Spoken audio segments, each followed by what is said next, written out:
নবী করিম সাল্লাল্লাহু আলাইহি ওয়াসাল্লাম বলছেন, আমার উম্মতরা, আল্লাহ রাব্বুল আলামিনের বান্দারা, তোমরা দুনিয়ার মধ্যে যত ইবাদত করো, যত আল্লাহর গোলামি করো, তোমরা কোনোদিন অহংকার করবা না, কোনোদিন তোমরা মানুষের সামনে দাম্ভিকতা দেখাও না। এই জন্য দেখাবা না, তোমাদের আমল দিয়া তোমরা জান্নাতে যেতে পারবে না। আল্লাহর যদি রহমত না থাকে, আল্লাহর রহমত যদি থাকে, আপনার যদি আমলও ভালো থাকে, তাহলে আল্লাহ রব্বুল আলামিন তোমাকে জান্নাতে দাখিল করায়া দিবেন। সুবহানাল্লাহ। কিয়ামতের দিন আল্লাহ রব্বুল আলামিন ফেরেশতাদেরকে বলবে, একজন আবেদ ডাকো, মুখলেস একজন বান্দা ডাকো।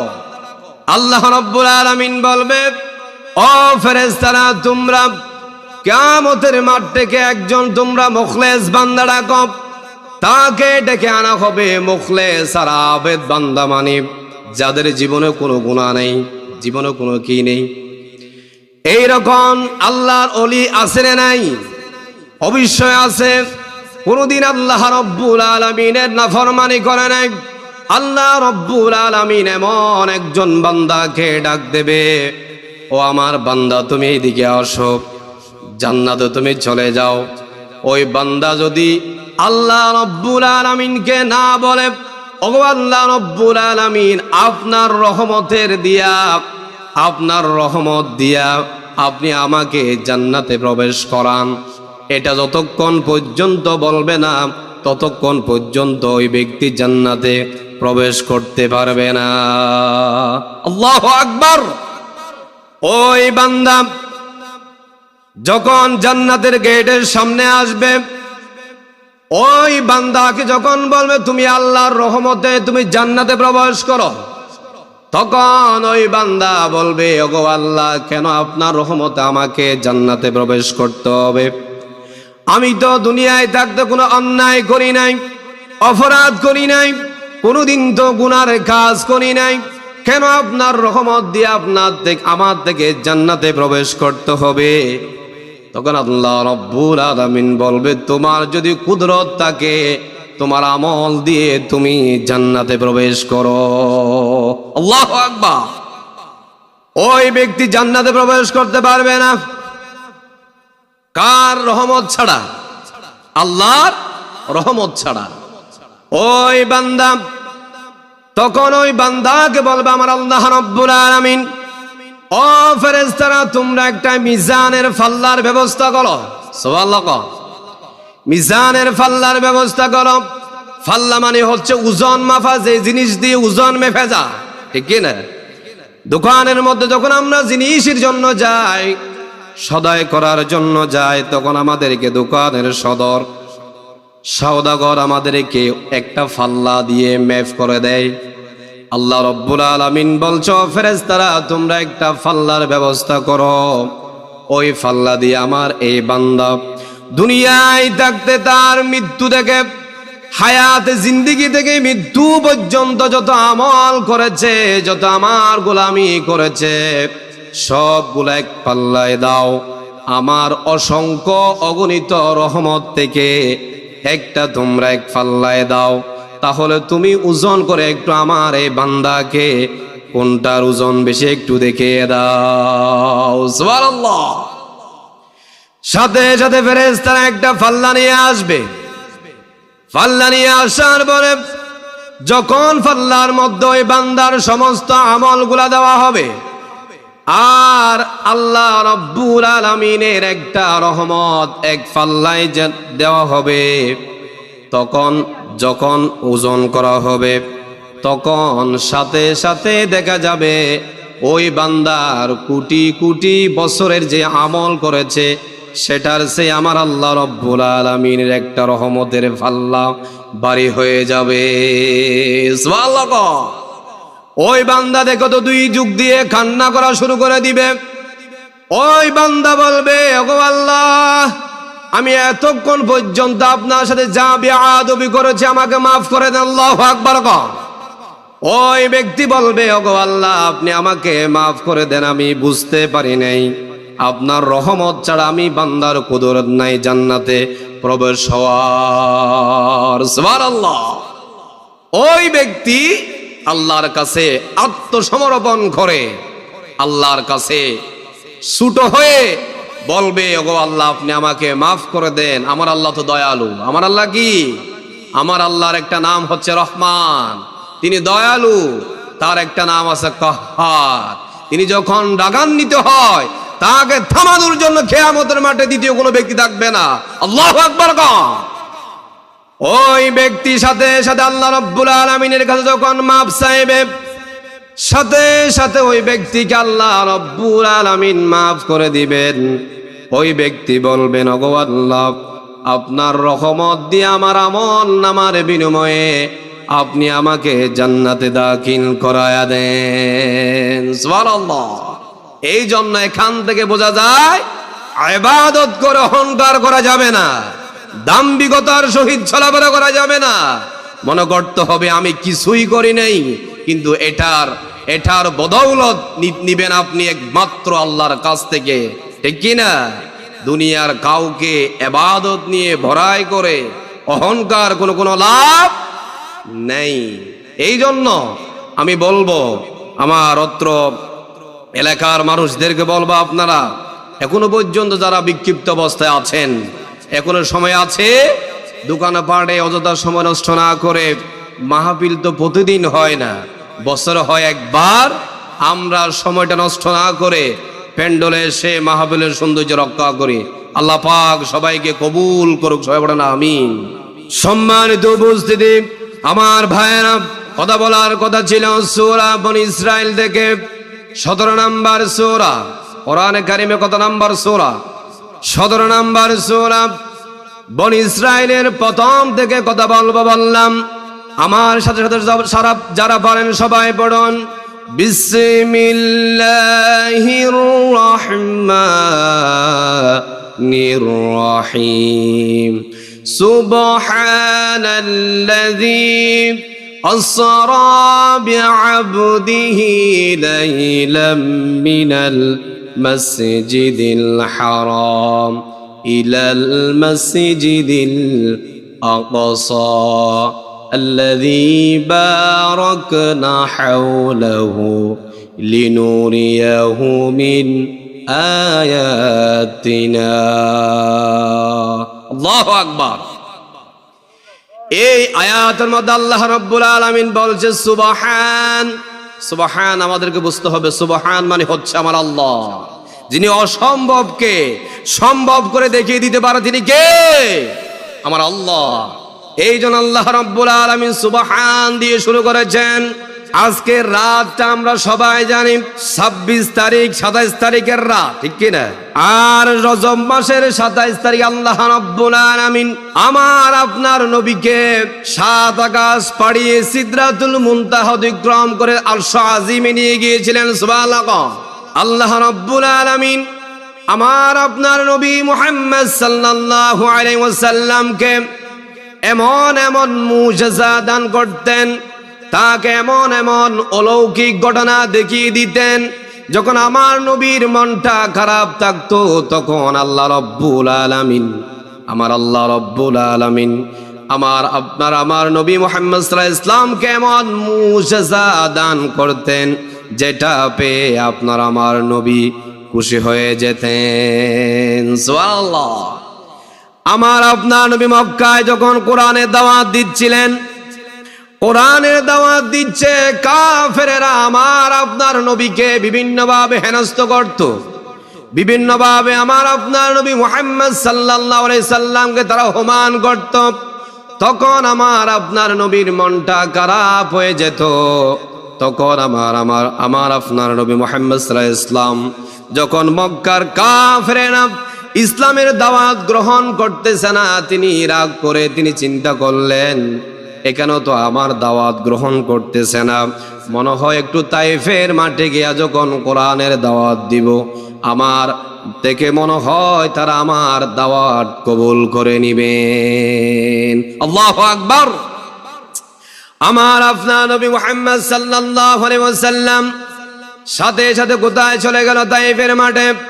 তাইফের মাঠে যখন চলে গেল কিসের দাওয়াত দেওয়ার জন্য? কোরআনের দাওয়াত দেওয়ার জন্য আমার আপনার নবী মুহাম্মদ সাল্লাল্লাহু আলাইহি ওয়াসাল্লাম যখন তায়েফের মাঠে চলে গেল, তায়েফবাসীকে যখন ইসলামের দাওয়াত দিল, কালিমার দাওয়াত দিল, তারা আমার আপনার নবীর কোরআনের দাওয়াত তো গ্রহণ করলো না, তারা আরো পাথর মেরে আপনার আমার নবীকে রক্তাক্ত করে দিয়েছে। নাউযুবিল্লাহ। আমার আপনার নবীকে আরো তারা রক্তাক্ত করে দিয়েছে পাথর মেরে। হাদিসের মধ্যে আসছে আপনার আমার নবীকে পাথর মারতে মারতে তার শরীর থেকে এমন রক্ত বের হয়েছে, রক্ত বের হতে হতে এগুলা গড়িয়ে গড়িয়ে পড়তে পড়তে তার পা মুবারকের মধ্যে রক্তের জমাট বেঁধে গিয়েছে। আল্লাহু আকবার। আমার আপনার নবী মুহাম্মদ সাল্লাল্লাহু আলাইহি ওয়াসাল্লাম এত তারা হেনস্থ করার পর, অপমান করার পর, তারপর আপনার আমার নবী তাদেরকে বদদুয়া দেয় নাই। আল্লাহু আকবার। আমার আপনার নবী চাইলে তাদেরকে বদদুয়া দিতে পারতেন, তিনি সেটা বদদুয়া করেন নাই।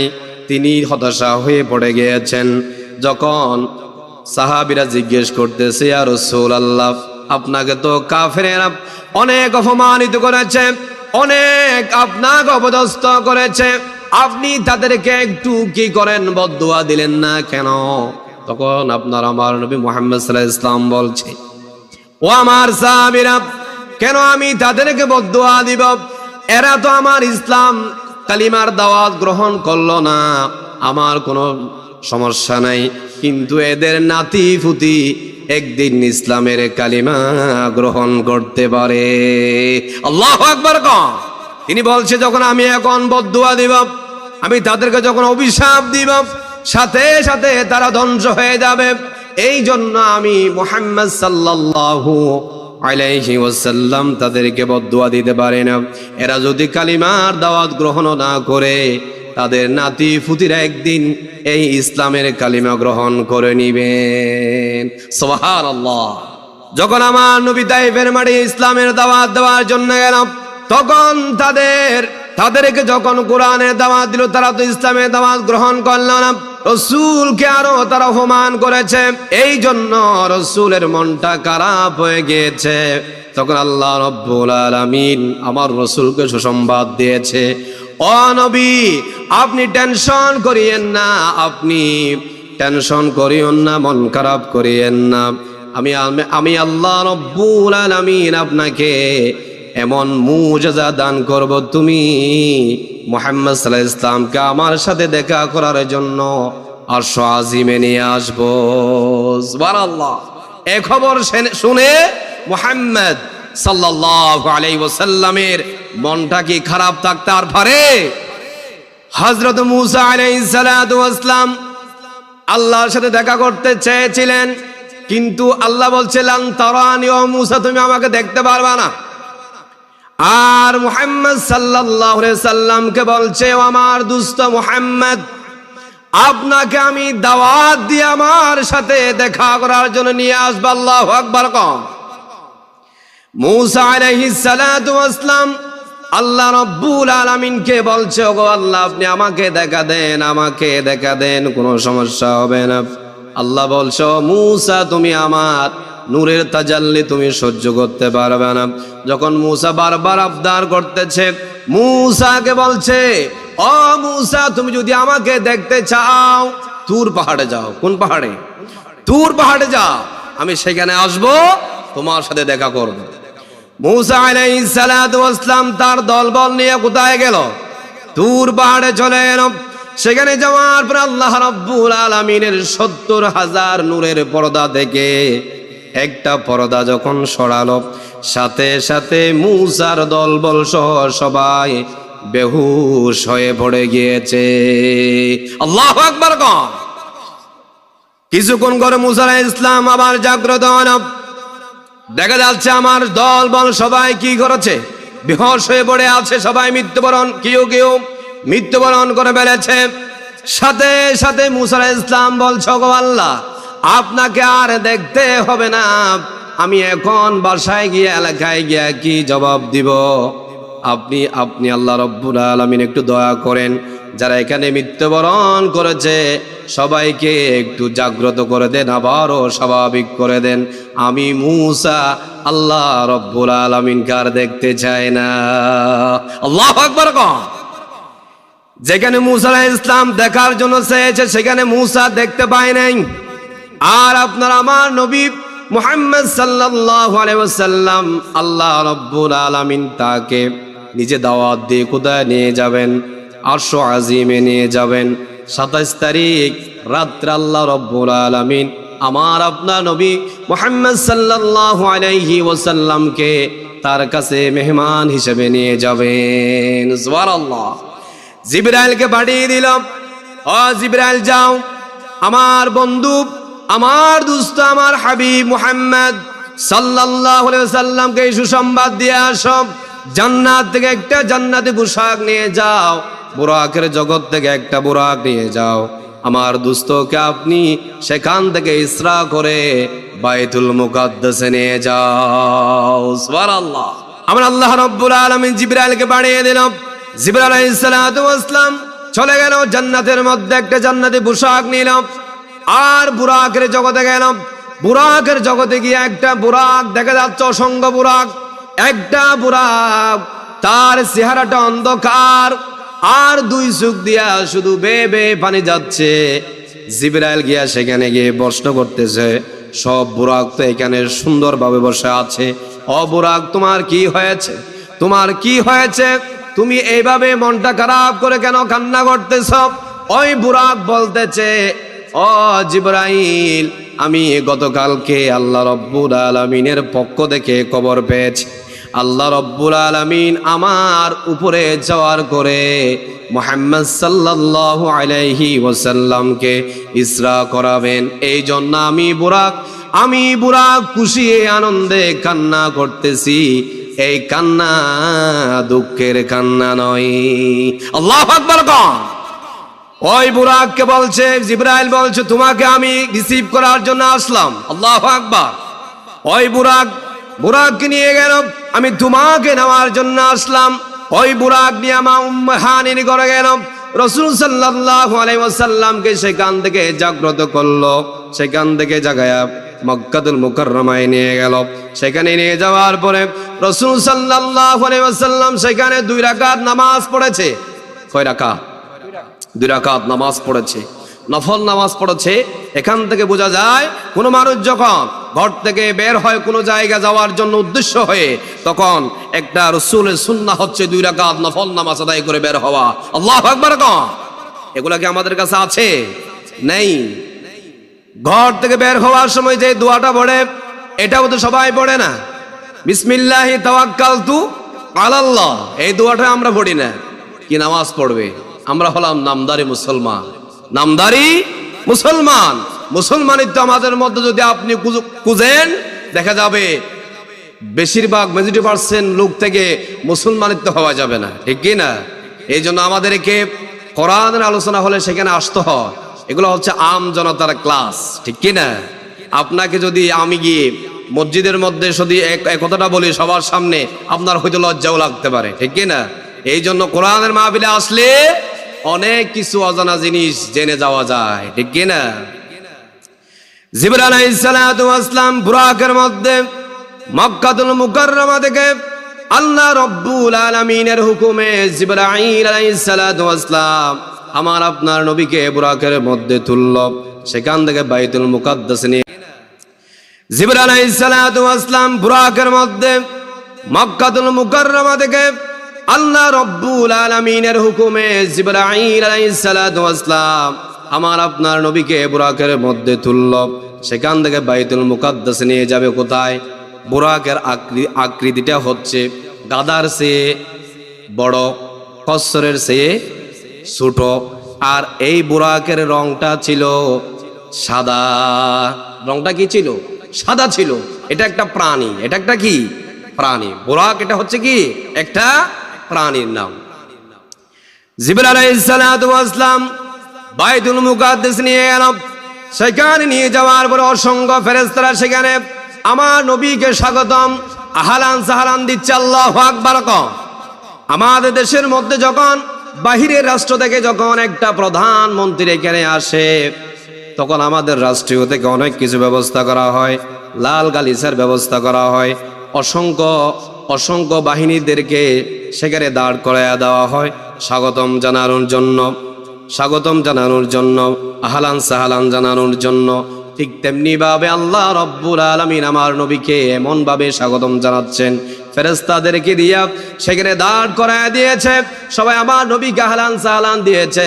আর এর পূর্বে যারা নবীরা দুনিয়ার জমিন থেকে বিদায় হয়ে গিয়েছে, সবাইকে আল্লাহ রব্বুল আলামিন তুলে ওই বাইতুল মুকাদ্দাসের মধ্যে পাঠাইয়া দিয়েছে। সুবহানাল্লাহ। বাইতুল মুকাদ্দাসে চলে গেল। সেখানে যাওয়ার পরে বুরাকটা একটা পাথরের মধ্যে বাঁধলাম, জিবরাইল আলাইহিস সালাতু ওয়াস সালাম। সেখানে বাঁধার পরে আমার আপনার নবী মুহাম্মদ সাল্লাল্লাহু আলাইহি ওয়াসাল্লামকে জিবরাইল আলাইহিস সালাতু ওয়াস সালাম ওখান থেকে সরাসরি নিয়ে গেল প্রথম আসমানে নিয়ে। ওখানে প্রত্যেকটা নবীরা আছে, এক একটা আসমানের মধ্যে এক একজন নবী দায়িত্বরত আছে। প্রথম আসমানে যিনি দায়িত্বরত আছে তিনি হচ্ছে হযরতে আদিবিদা হযরতে আদম আলাইহিস সালাতু ওয়াস সালাম। সুবহানাল্লাহ। জিবরাইল আলাইহিস সালাতু ওয়াস সালাম আমার আপনার নবী মুহাম্মদ সাল্লাল্লাহু আলাইহি ওয়াসাল্লামকে প্রথম আসমানের দরজার সামনে গিয়া তখন প্রথম আসমানের দরজার মধ্যে আঘাত করল। আদম আলাইহিস সালাতু ওয়াস সালাম সাথে সাথে ওখান থেকে আওয়াজ করল, তোমরা কে দরজার মধ্যে আঘাত করলা? জিবরাইল বলছে, ও আদম আলাইহিস সালাতু ওয়াস সালাম, আমি হলাম জিবরাইল। তোমার সাথে কে আছে? আমার সাথে আছে নবী কুলের সম্রাট মুহাম্মাদুর রাসূলুল্লাহ সাল্লাল্লাহু আলাইহি ওয়াসাল্লাম আমার সাথে আছে। আল্লাহু আকবার বলবেন না? আদম আলাইহিস সালাম বলছে, ও জিবরাইল, তোমাদের পাসপোর্ট ভিসা আছে নাকি? জিবরাইল আলাইহিস সালাতু ওয়াস সালাম বলছে, ও আদমু সাফিউল্লাহ, আমার এবং মুহাম্মদ সাল্লাল্লাহু আলাইহি ওয়াসাল্লামের পাসপোর্ট ভিসা যিনি রেডি করে দিয়েছেন তিনি হচ্ছেন আপনার আমার রব আল্লাহ। জোরে জোরে বলেন না সুবহানাল্লাহ। আল্লাহ পাসপোর্ট ভিসা রেডি করে দিয়েছে। আমরাও জানি একটা রাষ্ট্র থেকে যখন একটা মানুষ অন্য একটা রাষ্ট্রে যেতে চায়, তার অবশ্যই পাসপোর্ট ভিসা অবশ্যই ক্লিয়ার থাকতে হয়, ঠিক কি না? ঠিক তেমনি ভাবে আপনার আমার রব জিবরাইল আলাইহিস সালাতু ওয়াস সালামকে এবং মুহাম্মদ সাল্লাল্লাহু আলাইহি ওয়াসাল্লামকে পাসপোর্ট ভিসা রেডি করে দিয়ে পাঠিয়ে দিয়েছে। সুবহানাল্লাহ। দরজা খুলে গেল, সেখানে অসংখ্য ফেরেশতাদেরকে দাঁড় করাইয়া দেওয়া হলো। হযরতে আদম আলাইহিস সালাতু ওয়াস সালাম সকল ফেরেশতাদেরকে নিয়ে আপনার আমার নবী মুহাম্মদ সাল্লাল্লাহু আলাইহি ওয়াসাল্লামকে স্বাগতম জানালো, আহলান সাহলান দিল। এরপরে দ্বিতীয় আসমানে গেল। দ্বিতীয় আসমানের মধ্যে একইভাবে আঘাত করলো, সেখানে দেখা হয়ে গেল হযরতে ঈসা আলাইহিস সালাতু ওয়াস সালাম হযরতে ইয়াহইয়া আলাইহিস সালাতু ওয়াস সালামের সাথে। এরপরে তৃতীয় আসমানে এলো, সেখানে দেখা হয়ে গেল হযরতে ইউসুফ আলাইহিস সালাতু ওয়াস সালামের সাথে। চতুর্থ আসমানে গেল, সেখানে দেখা হয়ে গেল হযরতে চতুর্থ আসমানে দেখা হয়ে ঈসা আলাইহিস সালাতু ওয়াস সালাম। সেখান থেকে পঞ্চম আসমানে এলো, সেখানে দেখা হয়ে গেল হযরতে হারুন আলাইহিস সালাতু ওয়াস সালামের সাথে দেখা হয়ে গেল। ষষ্ঠ আসমানে গেল, সেখানে দেখা হয়ে গেল হযরতে মুসা আলাইহিস সালাতু ওয়াস সালামের সাথে। মুসা আলাইহিস সালাতু ওয়াস সালামের সাথে দেখা হওয়ার পরে সাথে সাথে মুসা আলাইহিস সালাম মুহাম্মদ সাল্লাল্লাহু আলাইহি ওয়াসাল্লামকে দেখে দুই চোখ দিয়ে পানি পড়তেছে, তিনি কান্না করতেছে। তখন রাসূল বললেন, ও মুসা, আপনি কেন কান্না করতেছেন? মুসা আলাইহিস সালাম বলছে, ও মুহাম্মদ ইয়া রাসূলুল্লাহ ইয়া হাবিবাল্লাহ, আমি এই জন্য কান্না করতেছি, আমি মুসা আল্লাহকে দেখার জন্য অনেক আকুতি করেছি, মিনতি করেছি, কিন্তু আল্লাহ রাব্বুল আলামিন আমাকে দেখা দেয় নাই। আল্লাহ রাব্বুল আলামিনকে আমি দেখতে গিয়ে আমি নিজে বেহুশ হয়ে গিয়েছিলাম, আর আপনাকে আল্লাহ রাব্বুল আলামিন নিজেই দাওয়াত করে তাকে আরশ আজিমে নিয়ে যাচ্ছেন দেখা করার জন্য। আমি মুসা আপনার চেহারার মধ্যে আমার আল্লাহকে দেখতে পাচ্ছি। সুবহানাল্লাহ। আর বলছে, ও মুসা আলাইহিস সালাতু ওয়াস সালাম, আপনি কেন কান্না করতেছেন? মুসা আলাইহিস সালাতু ওয়াস সালাম বলছে, ইয়া রাসূলুল্লাহি ইয়া হাবিবাল্লাহ, এই জন্য আমি কান্না করতেছি, আমি খবর পেয়েছি কিয়ামতের মাঠে আল্লাহ রাব্বুল আলামিন প্রথমে আপনার উম্মতদেরকে তোলা হবে, আমাদের উম্মতদেরকে তোলা হবে না। আর কিয়ামতের মাঠে আপনার উম্মতের সংখ্যাও বেশি হবে। সুবহানাল্লাহ। আমি এই জন্য কান্না করতেছি, আর আমি খবর পেয়েছি আল্লাহ রাব্বুল আলামিন কাল কিয়ামতের মাঠে যখন জান্নাত উদ্বোধন করবেন, আপনি মুহাম্মাদুর রাসূলুল্লাহ সাল্লাল্লাহু আলাইহি ওয়াসাল্লামকে দিয়া ওই জান্নাতের দরজা তিনি উদ্বোধন করবেন। সুবহানাল্লাহ। এরপরে অনেক কথাবার্তা হলো, সেখান থেকে চলে গেল আল্লাহ রাব্বুল আলামিনের প্রিয় নবী মুহাম্মাদুর রাসূলুল্লাহ সাল্লাল্লাহু আলাইহি ওয়াসাল্লাম সপ্তম আসমানে চলে গেল। সেখানে যাওয়ার পরে দেখা হয়ে গেল হযরত ইব্রাহিম আলাইহিস সালাতু ওয়াস সালামের সাথে কথা হলো। সেখান থেকে তিনি চলে গেলেন জান্নাত আর জাহান্নাম পরিদর্শন করার জন্য। আল্লাহু আকবার। কোন জান্নাত জাহান্নাম আপনি আমি দেখি নাই, রাসূল সাল্লাল্লাহু আলাইহি ওয়াসাল্লাম তার দুই চোখ দিয়া তিনি দেখে এসেছিলেন। সুবহানাল্লাহ। জান্নাতের মধ্যে চলে এলাম। জান্নাতে চলে যাওয়ার পরে সেখানে জান্নাত পরিদর্শন করতেছিলেন, দেখতেছিলেন কে? আপনার আমার নবী মুহাম্মদ সাল্লাল্লাহু আলাইহি ওয়াসাল্লাম। জান্নাতের মধ্যে যাওয়ার পরে রাসূল সাল্লাল্লাহু আলাইহি ওয়াসাল্লামের কানের মধ্যে একটা মানুষের হাঁটার আওয়াজ তিনি অনুধাবন করেছে। রাসূল ইসলাম বলছে, ইয়া জিবরাইল, এখানে তো আমরা জান্নাতের মধ্যে হাঁটতেছি, এখানে তো একটা লোকের হাঁটার আমি আভাস পাচ্ছি। আল্লাহু আকবার বলবেন না? জিবরাইল আলাইহিস সালাতু ওয়াস সালামকে বলছে, ও জিবরাইল, এই লোকটা কে হতে পারে? এটা কার হাঁটার আওয়াজ হতে পারে? জিবরাইল আলাইহিস সালাতু ওয়াস সালাম বলছে, ইয়া রাসূলুল্লাহি ইয়া হাবিবাল্লাহ, আপনি রাসূল বলেন তো দেখি এই হাঁটার আওয়াজটা কার হতে পারে? রাসূল বলছেন, জিবরাইল, আমি তো মালুম করতে পারতেছি না, আমার মনে পড়তেছে না, তুমি জিবরাইল বলে দাও।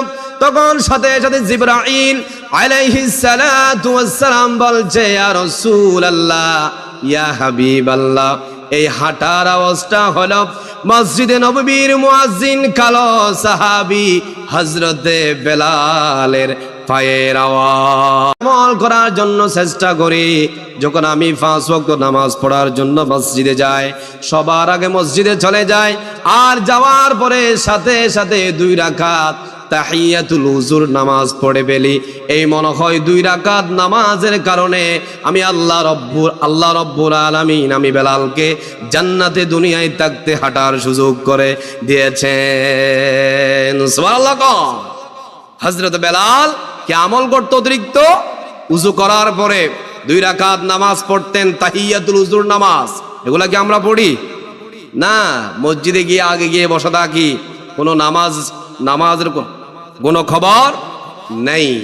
এই জন্য এখান থেকে 8টা মাসালা শিখে নেবেন। মসজিদে সবার আগে আসবেন, আসার পরে নামাজ পড়ে উজু করে সাথে সাথে মসজিদে ঢুকে 2 রাকাত তাহিয়াতুল উজুর নামাজ পড়ে নেবেন। আল্লাহ পাক হয়তো আপনার আমল কবুল করে নিতে পারেন। সুবহানাল্লাহ। হযরত বেলাল বলছে, আমি এই 2 রাকাত নামাজ পড়ি আর অতিরিক্ত কোনো আমল করি না। হযরতে বেলালকে বলছে, আমার রাসূল সাল্লাল্লাহু আলাইহি ওয়াসাল্লাম বলছে, ও বেলাল, তোমার মনে হয় এই 2 রাকাত নামাজ আল্লাহ রব্বুল আলামিনের কাছে কবুল হয়ে গিয়েছে। আল্লাহু আকবার। এরপরে জাহান্নাম পরিদর্শন করার জন্য গেল। কোথায় গেল? জাহান্নাম পরিদর্শন করার জন্য গেল। সেখানে যাওয়ার পরে দেখা যাচ্ছে কিছু মানুষ, সামনে ভালো খাবারও আছে, আবার ফসা খাবারও আছে। ওই ব্যক্তি ফসা খাবার খাচ্ছে, ভালো খাবার গুলা খাচ্ছে না।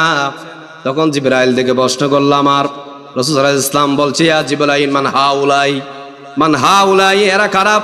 এরা হলো আপনার দলের লোক, এরা মুসলমান ছিল, তাহলে আজকে তাদের অবস্থা কেন? জিবরাইল আলাইহিস সালাতু ওয়াস সালাম বলছে, ইয়া রাসূলুল্লাহি, ইয়া হাবিবাল্লাহ, তাদের আজকে অবস্থা হলো এই জন্য দুনিয়ায় থাকতে তারা হালাল খাবার খায় নাই, হারাম খাবার খেয়েছে। তাদের হালাল স্ত্রী থাকার পরে তারা হারাম স্ত্রীর কাছে চলে গেল, পর নারীর কাছে চলে গেল। নিজের হালাল স্ত্রী থাকার পরেও তাকে সময় দেয় নাই, তারা বেপরদা নারীর সাথে চলাফেরা করেছে, তাদের লজ্জাস্থান তারা ভোগ করেছে। এই জন্য আল্লাহ রব্বুল আলামিন আজকে কিয়ামতের মাঠে তাদেরকে ভালো খাবার খাওয়াচ্ছে না, তাদেরকে এই ফসা খাবার খাওয়াচ্ছে। আল্লাহু আকবার। দুনিয়ায় থাকতে নিজের স্ত্রী থাকার পরও আমরা পরকীয়ায় লিপ্ত থাকি কিনা? একটু জোরে বলেন না। এখন তো সহজভাবে একটা মেয়েকে পটানোর জন্য সহজ মাধ্যম হচ্ছে মোবাইল, ঠিক কিনা? এই জন্য আমরা দেখা যায় মাথায় টুপি, 5 ওয়াক্ত নামাজ পড়ে, কিন্তু পর নারীকে স্ত্রী সে বেশি সময় দেয়। এইরকম নামদারি মুসলমান আছে না নাই? আছে। এই জন্য এখান থেকে শিক্ষা নিতে হবে, আপনি যদি ফসা খাবার খান তাহলে কাল কিয়ামতের মাঠে আপনার থেকে ফসা খাবার খেতে হবে। এটা মনে থাকবে তো? মেরাজ থেকে এই হাদিসটা আমাদেরকে খুব অনুধাবন করতে হবে। এরপরে জিবরাইল আলাইহিস সালাতু ওয়াস সালাম আমার আপনার নবীকে আবার সামনে নিয়ে এলাম। সামনে নিয়ে যাওয়ার পরে দেখা যাচ্ছে কিছু মানুষকে ফেরেশতারা মাথার মধ্যে আঘাত করতেছে, আবারও ঠিকঠাক করতেছে, বারবার আঘাত করতেছে, মাথা একেবারে দুই দিকে দুইটা চলে যাচ্ছে, এমন ভাবে আঘাত করতেছে মাথা 2 ফাঁক হয়ে গিয়েছে। আবারও সিলাই তিলাই করে ঠিকঠাক করে ফেলেছে, আবারও শাস্তি চলমান। শাস্তি কি? চলমান। জিবরাইলকে প্রশ্ন করলো, ইয়া জিবরাইল, মান হাউলাই, এরা কারা? জিবরাইল আলাইহিস সালাতু ওয়াস সালাম বলছে, ইয়া রাসূলুল্লাহ, ইয়া হাবিবাল্লাহ, এরাও তো দুনিয়ায় থাকতে মুসলমান ছিল, তাদের আজকে অবস্থা কেন? রাসূলুল্লাহ ইসলামকে বলছে, ইয়া জিবরাইল, তাদের আজকে অবস্থা কেন? রাসূলকে বলছে, জিবরাইল, তাদের অবস্থা হওয়ার কারণ হলো দুনিয়ায় থাকতে তারা আজান শোনার পরও মসজিদে যেত না, আজান শোনার পরও নামাজ পড়তো না, আজান শোনার পরেও তারা পাপ কাজে লিপ্ত থাকতো। এই জন্য তাদেরকে আজকে ফেরেশতারা মাথার মধ্যে আঘাত করতেছে, এই জন্য আঘাত করতেছে, তাদেরকে শয়তানে গ্রাস করে ফেলেছে। এই জন্য আজান শোনার পরও মসজিদে যেত না, মসজিদে যেত না, নামাজ ঘরেও পড়তো না, এই জন্য তাদের আজকে অবস্থা। তখন রাসূলুল্লাহ ইসলাম বলছে, ও জিবরাইল, তাদের এই অবস্থা হওয়ার কারণ হলো তাহলে নামাজ না পড়ার জন্য। জিবরাইল বলছে, ইয়া রাসূলুল্লাহ, তাদের অবস্থা এই জন্য নামাজ না পড়েছে, এই জন্য তাদের এই অবস্থা। তাহলে এখান থেকে বোঝা যায় আজান দেওয়ার পরে শয়তান আপনাকে বিভিন্নভাবে পরিচিত করবে। এখান থেকে বুঝতে হবে শয়তানের উপরে পাড়ি দিয়া আমাদেরকে মসজিদে এসে হাজির হয়ে যেতে হবে, ঠিক কিনা? শয়তান আপনাকে তো পরিচিত করবে, এটাই স্বাভাবিক। নামাজ পড়িয়েন না, খারাপ দিকে যান, আপনাকে ঘুম থাকলে একটু ঘুম ফারাইয়া দিবে। এমনি ঘুম আসে না, 2টা 3টা চলে গেছে, আপনার ঘুম আসতেছে না। যখন মসজিদের মুয়াজ্জিন যখন আল্লাহু আকবার বলে, আজানের ধ্বনি দেয়, সাথে সাথে আপনার চোখে ঘুম চলে আসে, তাহলে বুঝতে হবে যে আপনাকে শয়তান কি দিচ্ছে? সুসুরে দিয়ে আপনাকে ঘুম ফারাইয়া দিচ্ছে। নাউযুবিল্লাহ। এরপরে সামনে চলে গেল। সামনে চলে যাওয়ার পরে দেখা যাচ্ছে কিছু লোক, তাদেরকে আগুনের মধ্যে, পেটটা একেবারে মোটা, চেহারাটা ছোট, ফেরেশতারা ধাক্কা দিয়ে আগুনের মধ্যে ধাক্কা দিয়ে ঢুকিয়ে দেয়, আবার কিছুক্ষণ পরে বের হয়, আবারও ধাক্কা দিয়ে ঢুকিয়ে দেয়, আবারও বের হয়। জিবরাইলকে প্রশ্ন করল, জিবরাইল, এরা খারাপ? জিবরাইল আলাইহিস সালাতু ওয়াস সালাম বলছে, ইয়া রাসূলুল্লাহ, ইয়া হাবিবাল্লাহ, এরা হলো দুনিয়ায় থাকতে যারা সুদ খেয়েছে, ঘুষ খেয়েছে, ঘুষ খাওয়ার পরে পেটটা মোটা করেছে। এই জন্য কিয়ামতের মাঠে এই জাহান্নামের মধ্যে আল্লাহ রব্বুল আলামিন তাদের পেটটা মোটা করে দিয়েছে। আর ফেরেশতারা বারবার ধাক্কা দিয়ে দিয়ে তাদেরকে আগুনের মধ্যে ঢুকাচ্ছে, আবার বের হচ্ছে। তাদের এই আযাব কিয়ামত পর্যন্ত এই জাহান্নামের মধ্যে চলমান থাকবে। আল্লাহু আকবার। কোন ওই আযাব চলমান থাকবে। তাহলে আমাদেরকে ঘুষ থেকেও সুদ থেকেও বিরত থাকার দরকার আছে না নেই? আছে। এরপরে আমার রাসূল ইসলামকে সেখান থেকে হাদিসের মধ্যে আসছে, রাসূল ইসলামকে ওখান থেকে সবগুলা দেখায়া জিবরাইল আলাইহিস সালাতু ওয়াস সালাম তাকে নিয়ে আসলো বাইতুল আবার মুকাদ্দাসে। কোথায়? বাইতুল মুকাদ্দাসে নিয়ে আসলো। আসার পরে সেখানে অসংখ্য নবীরা সেখানে উপস্থিত হয়ে গেল। হয়ে যাওয়ার পরে সেখানে নামাজের ওয়াক্ত শুরু হয়ে গেল। আমার আপনার নবী মুহাম্মদ সাল্লাল্লাহু আলাইহি ওয়াসাল্লাম টেনশনে পড়ে গেল, এখানে এখন নামাজের ইমামতি করবে কে? এখানে তো আমার থেকে অনেক সিনিয়র নবীরা আছে। কি আছে? সিনিয়র নবীরা আছে। আমি কেমনে ইমামতি করি? সাথে সাথে আল্লাহ রব্বুল আলামিন বলছে, ও জিবরাইল যাও আমার দুস্থ মুহাম্মদ সাল্লাল্লাহু আলাইহি ওয়াসাল্লামকে বলে দাও আজকে নামাজের ইমামতি করবে। সকল নবীকে পিছনে দাঁড় করায়া আমার নবী আজকে নামাজের ইমামতি করবেন। সুবহানাল্লাহ। সাথে সাথে জিবরাইল আলাইহিস সালাতু ওয়াস সালাম খবরটা পাঠিয়ে দিয়েছে।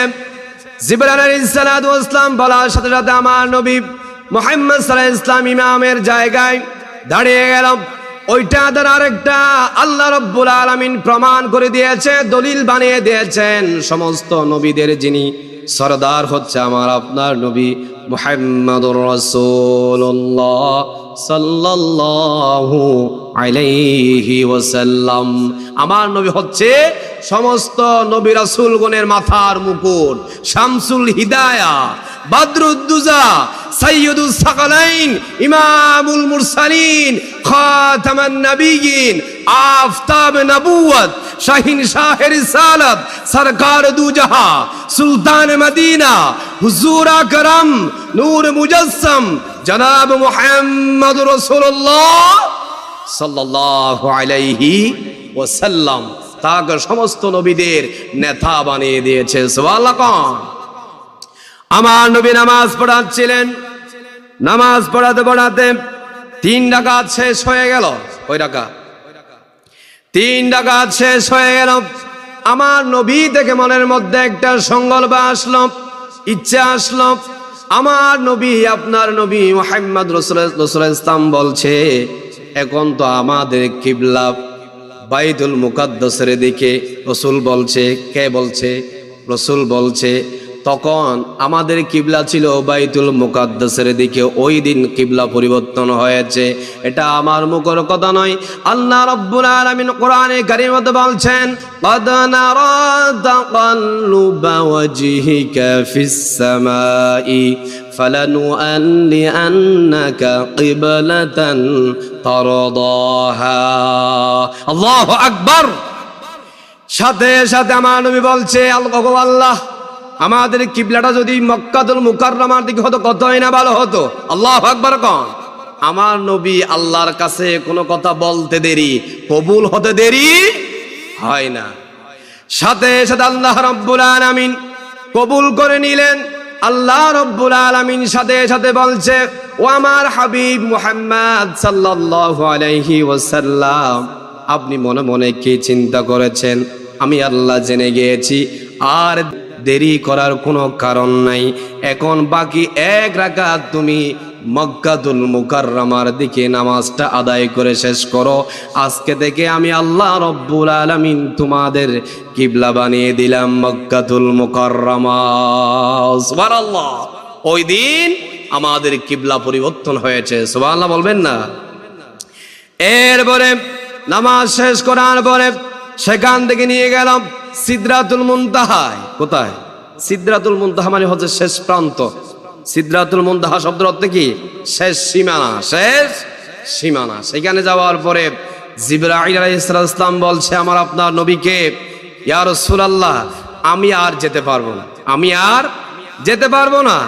আল্লাহ পাক আমাকে যতটুকু অর্ডার দিয়েছে আমি ততটুকু দায়িত্ব পালন করেছি। সিদরাতুল মুনতাহা হচ্ছে আমার উপরে যাবার আর কোনো অর্ডার নাই।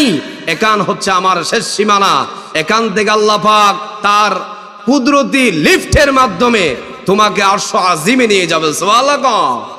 সেখান থেকে নিয়ে এলো আল্লাহ রাব্বুল আলামিন আমার আপনার নবীকে আরশ আজিমের মধ্যে নিয়ে গেল। সেখানে অনেক কথাবার্তা হলো, সময়ের অভাবে সব বর্ণনা দিতে পারতেছি না। আমি 14টা শিক্ষার কথা বলবো। মেরাজ থেকে আসার সময় রাসূলুল্লাহ ইসলাম আমাদের জন্য কয়টা শিক্ষা এনেছিলেন? 14টা। সবাই বলেন কয়টা?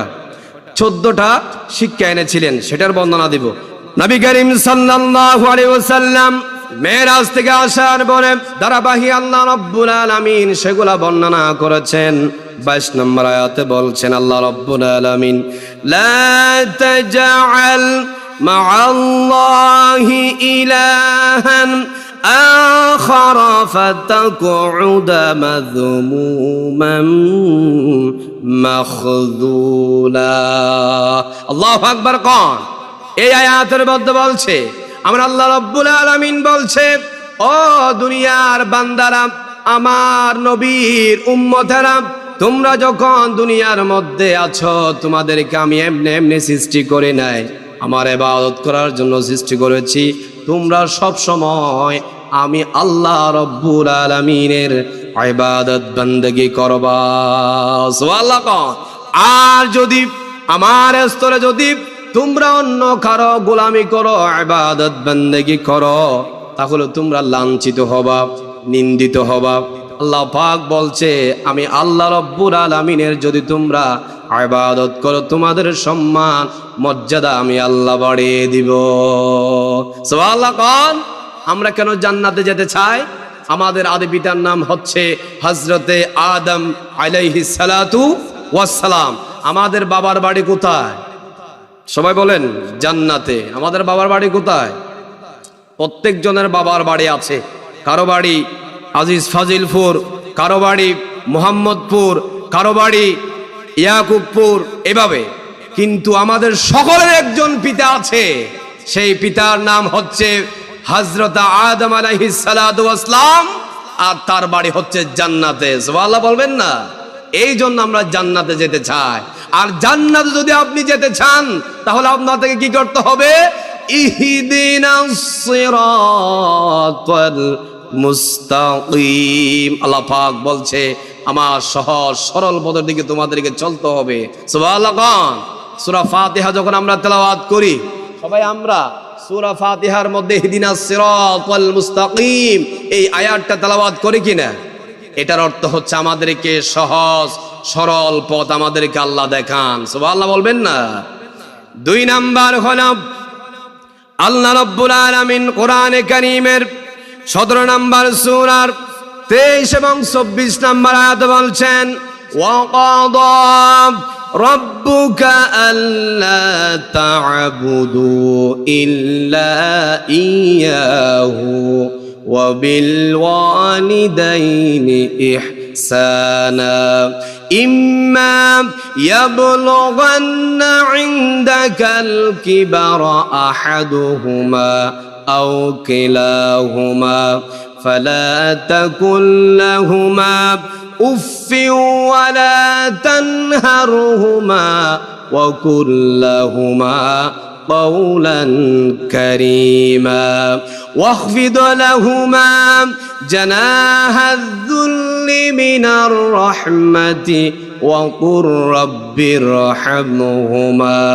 كما ربياني صغيرا الله أكبر এই আয়াতের মধ্যে বলছে ওয়াকাদা রাব্বুকা আল্লা তা'বুদু ইল্লা ইয়্যাহু। এ দুনিয়ার আমার বান্দারা, তোমরা আমি আল্লাহর ইবাদত করবা। কার ইবাদত?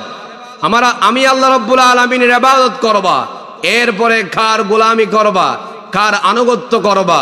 ওয়াবিল ওয়ালিদাইনি ইহসানা। সুবহানাল্লাহ। কোন তোমাদের মা বাবার সাথে তোমরা সুন্দর আচরণ করো। সুবহানাল্লাহ। কোন আল্লাহর পরে আল্লাহ কার সম্মান তুলে ধরেছে? মা বাবা। কার? অনেকে আছে আমাদের মধ্যে মা বাবাকে সম্মান করতে চায় না। অনেকে আছে পীরকে বেশি সম্মান দিয়ে ফেলে। অনেকে আছে মা বাবার চেয়ে অন্য ব্যক্তিকে বেশি সম্মান দিয়ে ফেলে। এই জন্য আল্লাহ পাক বলছে এটা তো শিরক হয়ে যাবে। তুমি আমি আল্লাহ রব্বুল আলামিনের পরে বেশি সম্মান করবা তোমাদের মা বাবাকে। সুবহানাল্লাহ। এরপরে বলছেন ইম্মা ইয়াবলুগান, আল্লাহ পাক বলছে আমার সহজ সরল পথের দিকে তোমাদেরকে চলতে হবে। সুবহানাল্লাহ। সূরা ফাতিহা যখন আমরা তেলাওয়াত করি, সবাই আমরা সূরা ফাতিহার মধ্যে ইহদিনাস সিরাতাল মুস্তাকিম এই আয়াতটা তেলাওয়াত করি কিনা? এটার অর্থ হচ্ছে আমাদেরকে সহজ সরল পথ আমাদেরকে আল্লাহ দেখান। সুবহানাল্লাহ বলবেন না?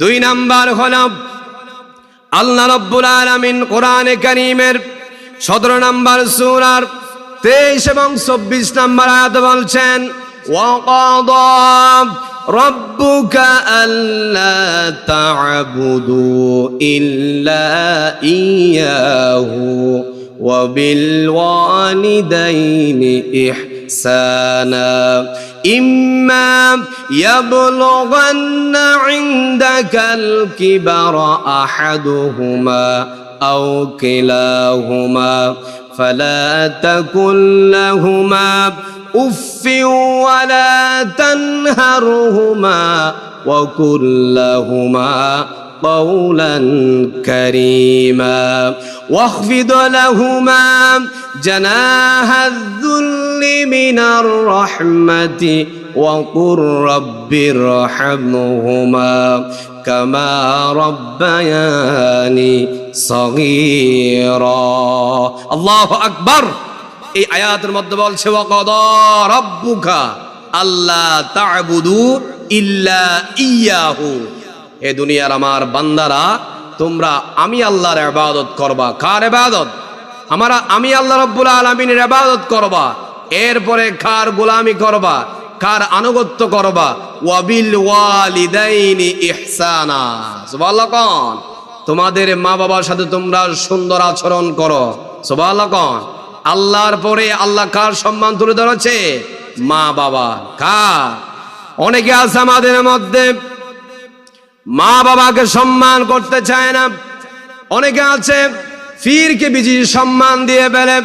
অনেকে আছে মা বাবার চেয়ে অন্য ব্যক্তিকে বেশি সম্মান দিয়ে ফেলে। এই জন্য আল্লাহ পাক বলছে এটা তো শিরক হয়ে যাবে। তুমি আমি আল্লাহ রব্বুল আলামিনের পরে বেশি সম্মান করবা তোমাদের মা বাবাকে। সুবহানাল্লাহ। এরপরে বলছেন ইম্মা ইয়াবলুগান্না ইনদাকাল কিবারা আহাদুহুমা আও কিলাহুমা ফালা তাকুল লাহুমা উফফিন। আল্লাহ পাক বলছে ও আমার বান্দারা, যখন তোমাদের মা বাবা যে কোনো একজন বার্ধক্যে উপনীত হয়ে যাবে, দুইজনের মধ্যে যদি উভয়ে যদি মুরব্বী হয়ে যায়, বৃদ্ধ হয়ে যায়, তোমরা তাদের সাথে দমক দিয়ে কথা বলেও না, তাদের সাথে তোমরা খারাপ ভাষা ব্যবহার করেও না, উফ শব্দ বলেও না। উফেও এটার অর্থ হচ্ছে মা বাবাকে ধমক দিয়ে কথা বলেও না। ও আমার বান্দারা, তোমাদের মা বাবা হলো তোমাদের জন্য বড় ফির। সুবহানাল্লাহ। মা বাবার সাথে কোনোদিন খারাপ ভাষা ব্যবহার করেও না। শব্দের একটা ব্যাখ্যা দিচ্ছি। আপনি যদি রাস্তা দিয়ে হেঁটে যান, কোথায় দিয়ে? রাস্তা দিয়ে হেঁটে যান, উজাট কান, তাহলে আপনি সেখানে তো কান্না করেন না, আপনি শুধু একটা শব্দ ব্যবহার করেন ঠিক কিনা? যখন আমরা রাস্তা দিয়ে হেঁটে যাই তখন আমরা যখন ব্যথা পাই শব্দ ব্যবহার করি, এটা দিয়ে তো আমরা কান্না করি না। আর এখানে এটার আয়াতের ব্যাখ্যা হলো ও আমার বান্দারা, তোমাদের মা বাবার সাথে তোমরা এমন আচরণ করেও না, তোমার আচরণের কারণে তোমার মা বাবা যদি একটু বলে ফেলে ব্যথা পেয়েছে তোমার কথার দ্বারা, তুমি সন্তানের আর ভবিষ্যৎ ভালো হবে না। আল্লাহু আকবার। এরপরে বলছেন ফালা তাকুল লাহুমা উফফিন ওয়ালা তানহারহুমা ওয়া কুল লাহুমা কওলান কারীমা। আল্লাহ পাক বলছে তোমাদের মা বাবার সাথে সম্মান সূচক কথা বলো। সুবহানাল্লাহ। এটা কার কথা? কারীমা।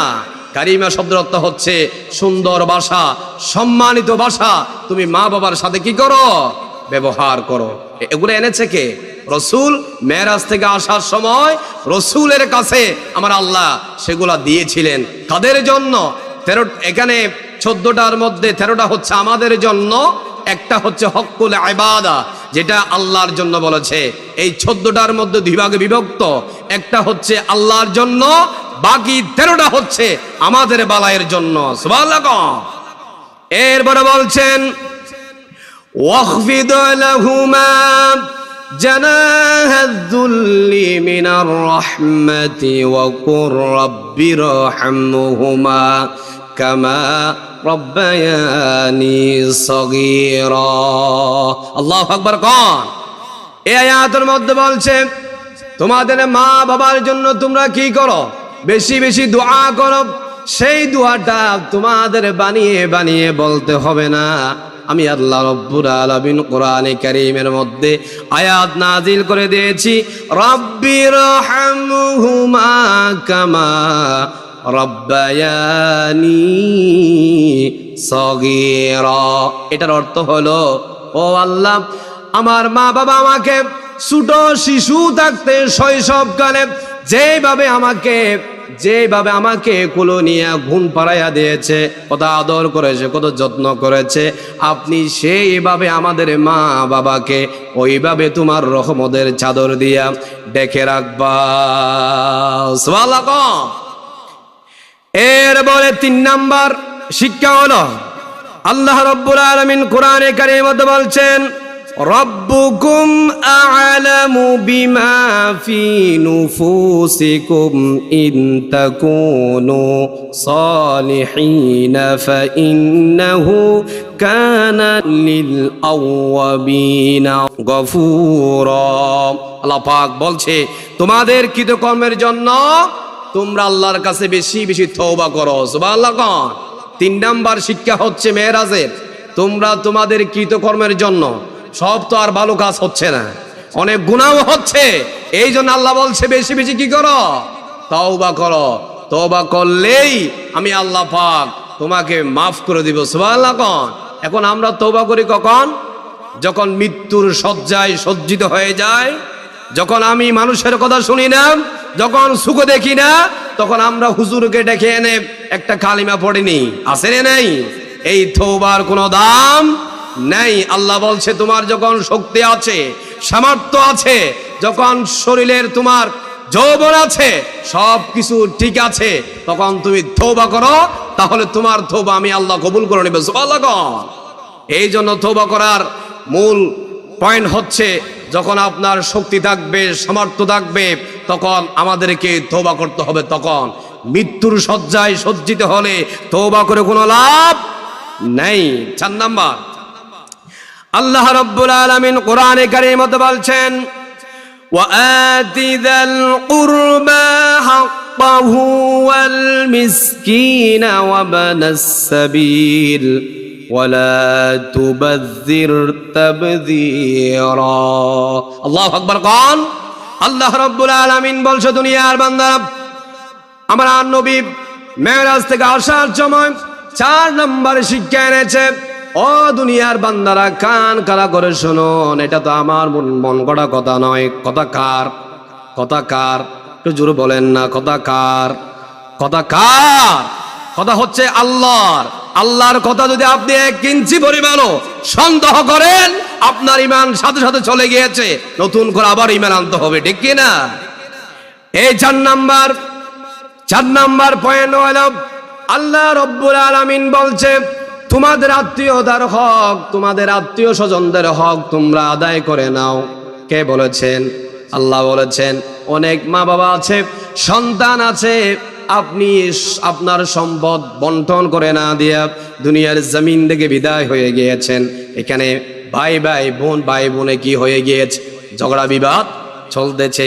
এই জন্য বলছে তোমাদের আত্মীয় স্বজনদের হক তোমরা দুনিয়ায় থাকতে তাদেরকে বন্টন করে তারপরে চলে যাও। আল্লাহু আকবার। কোন সময় কম, এজন্য ব্যাখ্যা কম দিচ্ছি।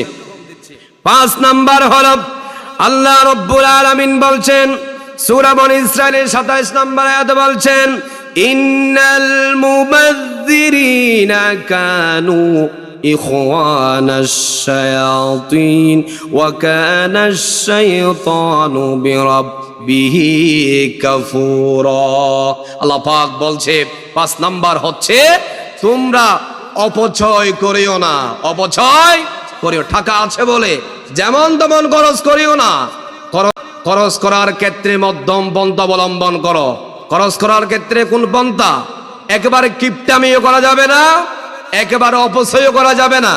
মধ্যম পন্থা অবলম্বন করে আপনার টাকা আপনার থেকে খরচ করতে হবে, ঠিক কিনা? এই জন্য আমাদের সমাজ আমরা দেখি টাকা থাকলে মেয়ে একটা যখন বিয়ে হয়, যেখানে গেট একটা দরকার সেখানে 2টা দিয়ে দেয়, যেখানে যে জুনিবাত্তি যেটা বলে লাগে 300 সেখানে 600 দিয়ে দেয়। এগুলো হচ্ছে অপচয় করা। কি করা? অপচয় করা। আপনার পোশাক দরকার পুরো বছরের মধ্যে 10টা, আপনি 20টা নিয়ে নিলেন, এটা একটা অপচয় করা। এইভাবে অপচয় করা যাবে না। 6 নাম্বার আল্লাহ রাব্বুল আলামিন বলছেন 6 নাম্বার হক হলো শিক্ষা হলো হকদারকে হক দিয়ে দাও, হক দিয়ে দাও। হকদার খারাপ। হয়তো আপনার একটা মানুষ 30,000 টাকা পাবে, কয় হাজার? 30,000 টাকা পাবে। আপনার টাকাও নাই আর আপনার কথার গরম আরো বেশি। এরকম লোক আছে না নাই? আপনি মানুষের কাছে ঋণী, কিন্তু আপনি টাকাও দিতে পারতেছেন না আর আপনার কথার গরম আরো বেশি, আছে না নাই? এই জন্য এখানে বলছে হকদারকে হক দিয়ে দাও। যদি হক দিতে আপনি অপারগ হন, আপনার সামর্থ্য না থাকে, সুন্দর ভাষা ব্যবহার করে তার থেকে মাফ নিয়ে নেন, তাহলে আল্লাহ পাক মাফ করে দিবেন। সুবহানাল্লাহ। এখান থেকে বোঝা যায় মানুষের হক আপনি যখন নষ্ট করবেন, আল্লাহ রাব্বুল আলামিন বলছে আমি মানুষের হক কোনোদিন মাফ করব না। আপনি দুনিয়ায় থাকতে মানুষ থেকে মাপ নিয়ে আসবেন, কিয়ামতের মাঠে না হয় তোমার আমলনামা যেগুলা থাকবে সেগুলা দিয়ে দিতে হবে ওই হকদার ব্যক্তিকে। এই জন্য দুনিয়ায় থাকতে মানুষকে তুমি হক দিয়ে দাও। সুবহানাল্লাহ। কোন কিয়ামতের মাঠে গিয়া আপনার থেকে টাকার বদলে টাকা নেওয়া হবে না, সব আমল কেড়ে নেওয়া হবে। আপনি শূন্য হয়ে যাবেন, তারপরে আপনি জান্নাতে যাওয়ার কথা, সেখান থেকে রুট ক্রস করে আপনাকে জাহান্নামে নিক্ষেপ করা হবে। নাউজুবিল্লাহ। এই জন্য হকদারকে হক দিয়ে দিতে হবে। হক দিতে না পারলে অহংকারের পরিচয় না দিয়া, দাম্ভিকতার পরিচয় না দিয়া, সুন্দর কথা বলে, নরম কথা বলে তার থেকে মাপ নিয়ে নিতে হবে। এটাই হচ্ছে মুসলমানের পরিচয়। সুবহানাল্লাহ। 8 নাম্বার হলো দারিদ্রের ভয়ে নিঃসন্তানকে হত্যা করে। অনেকে আসলে নাই, গরিব মানুষ, মেয়ে হয়েছে 7টা, 8 নাম্বারও হয়েছে আবারও মেয়ে, সেই মনটা খারাপ, স্ত্রীকে মারধর করে, ওই সন্তানকে গলা টিপে হত্যা করে। নাউজুবিল্লাহ বলবেন না। আল্লাহ রাব্বুল আলামিন বলছে সন্তান দিয়েছে আমি। সন্তান দিয়েছে কে? আল্লাহ বলেছে আমি সন্তান দিয়েছি, এই সন্তানের রিজিকের ব্যবস্থা আমি আল্লাহ করব, তুমি কিছু করতে পারবে না। আমার এই বান্দাকে যদি তুমি হত্যা করো, তুমি একটা পাপ করলা। এই জন্য দারিদ্রের ভয়ে কোনো সন্তানকে হত্যা করা যাবে না। যখন সন্তান দিয়েছে আল্লাহ, তার রিজিকের ব্যবস্থা করিয়ে দিবে কে? আল্লাহ। এই জন্য 8 নাম্বার হক হলো সন্তানদেরকে দারিদ্রতার ভয়ে তাদেরকে হত্যা করা যাবে না। 9 নাম্বার হলো আল্লাহ রাব্বুল আলামিন কোরআনে কারীমে বলছেন ওয়ালা তাকরাবুজ জিনা ইন্নাহু কানা ফাহিশাতান ওয়া সাআ সাবিলা। জোরে বলেন আল্লাহু আকবার। আল্লাহ রাব্বুল আলামিন বলছে দুনিয়ার বান্দা, জানা ব্যভিচারের দ্বারে কাছেও যেও না। এটা কার কথা? জিনা ব্যভিচারের দ্বারে কাছেও যেও না। আর বলছে ওই কাজটা কোনো সুন্দর কাজ নয়, সওয়াবের কাজ নয়, এটা হচ্ছে লজ্জিত, নিন্দিত, একটা ঘৃণিত কাজ। আল্লাহু আকবার। কোন জিনা করিও না। বিবাহর প্রয়োজন হলে বিয়ে করে নাও। সন্তানদের মা বাবাকে বলবো, সন্তান যখন প্রাপ্তবয়স্ক হয়ে যাবে, দেখা যাচ্ছে সন্তানের অবস্থা ভালো না, আপনি নিজেই বউ ঠিক করে তাড়াতাড়ি বিয়ে দিয়ে দেন, না হয় সন্তানের সকল পাপের আসামি আপনি মা বাবা থেকে হওয়া লাগবে, ঠিক কিনা?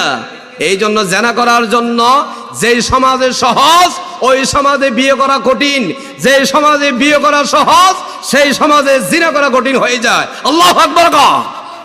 এই জন্য আমাদেরকে সন্তান যখন প্রাপ্তবয়স্ক হয়ে যাবে তখন আমাদের কি করতে হবে? সন্তানদেরকে বিয়ে দিতে হবে।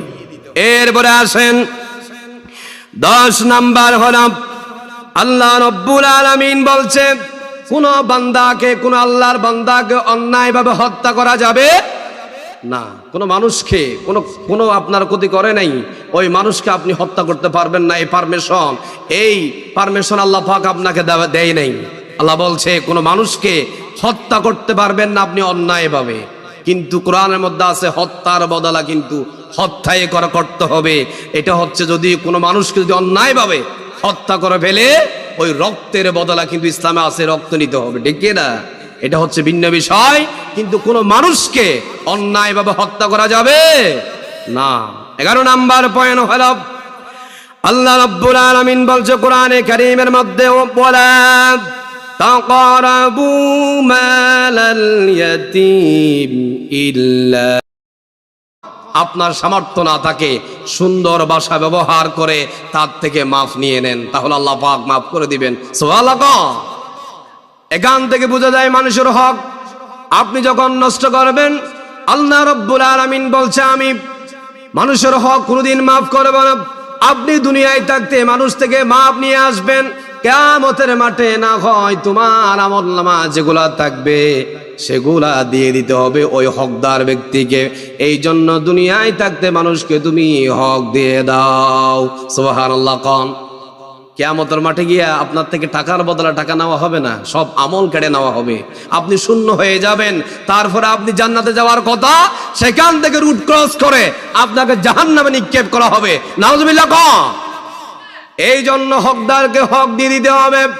হক দিতে না পারলে অহংকারের পরিচয় না দিয়া, দাম্ভিকতার পরিচয় না দিয়া সুন্দর কথা বলে, নরম কথা বলে তার থেকে মাপ নিয়ে নিতে হবে। এটাই হচ্ছে মুসলমানের পরিচয়। সুবহানাল্লাহ। 8 নাম্বার হলো দারিদ্রের ভয়ে নিঃসন্তানকে হত্যা করে। অনেকে আসলে নাই, গরিব মানুষ, মেয়ে হয়েছে 7টা, 8 নাম্বারও হয়েছে আবারও মেয়ে, সেই মনটা খারাপ, স্ত্রীকে মারধর করে, ওই সন্তানকে গলা টিপে হত্যা করে। নাউজুবিল্লাহ বলবেন না। আল্লাহ রাব্বুল আলামিন বলছে সন্তান দিয়েছে আমি। সন্তান দিয়েছে কে? আল্লাহ বলেছে আমি সন্তান দিয়েছি, এই সন্তানের রিজিকের ব্যবস্থা আমি আল্লাহ করব, তুমি কিছু করতে পারবে না।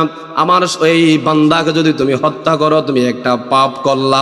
এই জন্য দারিদ্রের ভয়ে কোনো সন্তানকে হত্যা করা যাবে না। যখন সন্তান দিয়েছে আল্লাহ, তার রিজিকের ব্যবস্থা করিয়ে দিবে কে? আল্লাহ। এই জন্য 8 নাম্বার হক হলো সন্তানদেরকে দারিদ্রতার ভয়ে তাদেরকে হত্যা করা যাবে না।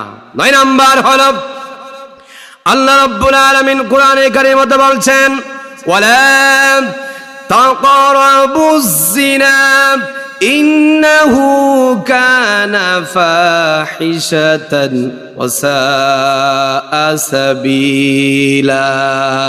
জোরে বলেন না আল্লাহু আকবার। আল্লাহ রাব্বুল আলামিন বলছে দুনিয়ার বান্দা জানা ব্যভিচারের ধারে কাছেও যেও না। এটা কার কথা? জিনা ব্যভিচারের দ্বারা কাছেও যেও না। আর বলছে ওই কাজটা কোনো সুন্দর কাজ নয়, সওয়াবের কাজ নয়, এটা হচ্ছে লজ্জিত, নিন্দিত, একটা ঘৃণিত কাজ। আল্লাহু আকবার। কোন জিনা করিও না। বিবাহর প্রয়োজন হলে বিয়ে করে নাও। সন্তানদের মা বাবাকে বলবো সন্তান যখন প্রাপ্তবয়স্ক হয়ে যাবে, দেখা যাচ্ছে সন্তানের অবস্থা ভালো না, আপনি নিজেই বউ ঠিক করে তাড়াতাড়ি বিয়ে দিয়ে দেন, না হয় সন্তানের সকল পাপের আসামি আপনি মা বাবা থেকে হওয়া লাগবে, ঠিক কিনা? এই জন্য জেনা করার জন্য যেই সমাজে সহজ ওই সমাজে বিয়ে করা কঠিন, যেই সমাজে বিয়ে করা সহজ সেই সমাজে জিনা করা কঠিন হয়ে যায়। আল্লাহু আকবার। এই জন্য আমাদেরকে সন্তান যখন প্রাপ্তবয়স্ক হয়ে যাবে তখন আমাদের কি করতে হবে? সন্তানদেরকে বিয়ে দিতে হবে। এরপরে আসেন 10 নাম্বার হলো আল্লাহ রাব্বুল আলামিন বলছে কোন বান্দাকে, কোন আল্লাহর বান্দাকে অন্যায়ভাবে হত্যা করা যাবে না। কোনো মানুষকে কোনো আপনার ক্ষতি করে নাই, ওই মানুষকে আপনি হত্যা করতে পারবেন না। এই পারমিশন আল্লাহ পাক আপনাকে দেয় নাই। আল্লাহ বলছে কোনো মানুষকে হত্যা করতে পারবেন না আপনি অন্যায়ভাবে, কিন্তু কোরআনের মধ্যে আছে হত্যার বদলা কিন্তু হত্যাই করতে হবে। এটা হচ্ছে যদি কোনো মানুষকে যদি অন্যায়ভাবে হত্যা করে ফেলে, ওই রক্তের বদলা কিন্তু ইসলামে আছে রক্ত নিতে হবে, ঠিক না? এটা হচ্ছে ভিন্ন বিষয়, কিন্তু কোনো মানুষকে অন্যায়ভাবে হত্যা করা যাবে না। 11 নাম্বার পয়েন্ট হলো আল্লাহ রাব্বুল আলামিন বলছে কোরআনে কারীমের মধ্যে, ওয়ালা তাকরাবু মালাল ইয়াতীম ইল্লা বিল্লাতী হিয়া আহসানু হাত্তা ইয়াবলুগা। আল্লাহ পাক বলছে তোমাদের সাথে তোমাদের আশেপাশে অনেক এতিম বাচ্চা থাকে, এতিম মানুষ থাকে, তাদের সম্পদ তোমরা নষ্ট করেও না, তাদের হক, এতিমদের হক নষ্ট করেও না, এতিমদের সম্পদ নষ্ট করেও না। এটা হচ্ছে মারাত্মক একটা ঘৃণিত কাজ। তোমার যদি সম্পদ প্রয়োজন হয়, ওই সন্তান যখন প্রাপ্তবয়স্ক হবে তখন তার থেকে চেয়ে নেবা, টাকা দিয়ে তুমি ক্রয় করে নেবা। ওই সন্তান যখন এতিম থাকে, ছোট নাবালক থাকে, তখন ওই সন্তানদের কোনো সম্পদ আপনি কোনোদিন ধরতেও পারবেন না। কথা কার? আল্লাহর। এতিমের হক, এতিমের মাল আত্মসাৎ করা যাবে না। 12 নাম্বার আল্লাহ রাব্বুল আলামিন বলছে, 12 নাম্বার পয়েন্ট হলো ওজনে কোনোদিন কম দেওয়া যাবে না। আল্লাহু আকবার কম। 12 নাম্বার হলো যারা ব্যবসা করে, বাণিজ্য করে, তাদেরকে বলছে, ও সওদাগর ভাই, কোনোদিন মাল বিক্রয় করার সময় 200 গ্রাম, 100 গ্রাম, 50 গ্রাম মন চাইলে বেশি দেবা, তারপরও কম দেও না।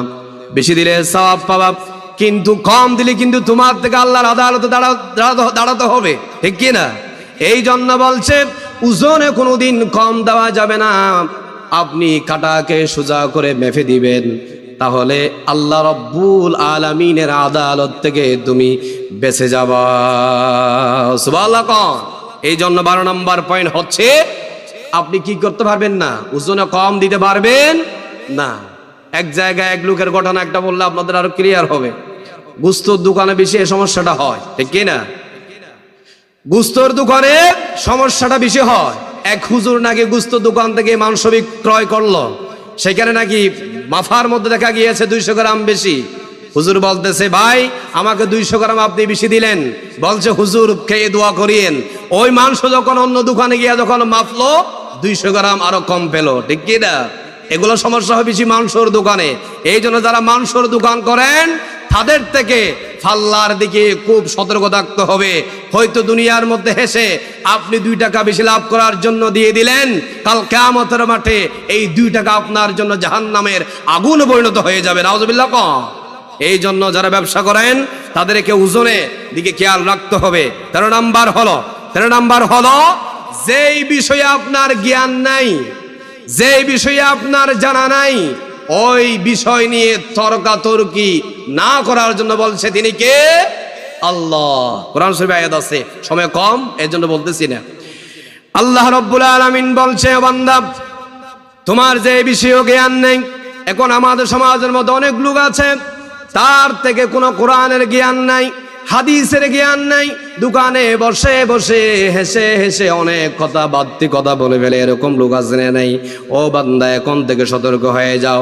তোমার কথার দ্বারা একটা কথা যদি কোরআন আর হাদিসের সাংঘর্ষিক বলে ফেলে, আপনার ঈমান চলে যাবে।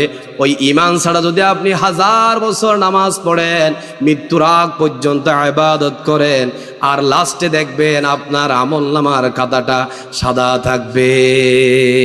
আল্লাহু আকবার।